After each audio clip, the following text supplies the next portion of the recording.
Cooch Behar DI office অভিযানে সামিল চাকরিহারা শিক্ষকদের এদিন কোচবিহার রাজবাড়ী স্টেডিয়াম থেকে তারা একটি মিছিল বের করে এবং সেখান থেকে তারা কোচবিহার ডিআই অফিসে যান এবং সেখানে পুলিশের দেওয়া প্রথম ব্যারিকেড তারা ভেঙে ফেলে এবং দ্বিতীয় ব্যারিকেড ভেঙে যাওয়া মাত্রই পুলিশ তাদের আটকে দেয়। পুলিশের সাথে চরম ধস্তাধস্তিতে তারা উপচে পড়ে এবং তারপর তাদের সেই ডিআই অফিসের সামনে অবস্থান বিক্ষোভে বসে এবং সেখানে তাদের দাবি করেন যতক্ষণ না পর্যন্ত কোচবিহারের ডিআই তাদের সঙ্গে দেখা করবে ততক্ষণ পর্যন্ত তারা তাদের আন্দোলন চালিয়ে যাবে। কিছুক্ষণ বাদেই সেখানে দুজন শিক্ষক আহত হয়ে যায় এবং তৎক্ষণাৎ তাদের নিয়ে যাওয়া হয় কোচবিহার এমজেএন মেডিকেল কলেজ ও হাসপাতালে এবং কয়েক ঘন্টার মধ্যেই তাদের আন্দোলন চলার পর কোচবিহার ডিআই তাদের সঙ্গে দেখা করেন এবং তাদের ডেপুটেশন তারা জমা দিয়ে সেখান থেকে মিছিল করে চলে যান।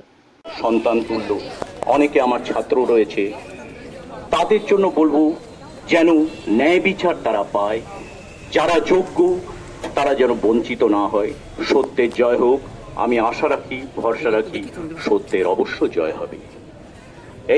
এইটাই আমি বলবো, যেন অন্যায় না হয়। এবং আর কিছু আমার বলার নেই এবং অত্যন্ত দুঃখের সঙ্গে এদের জন্য আমি সমব্যথী। আমি সরকারি কর্মচারী হয়েও আমি না বলে পারলাম না, একজন সরকারি স্কুলের শিক্ষক।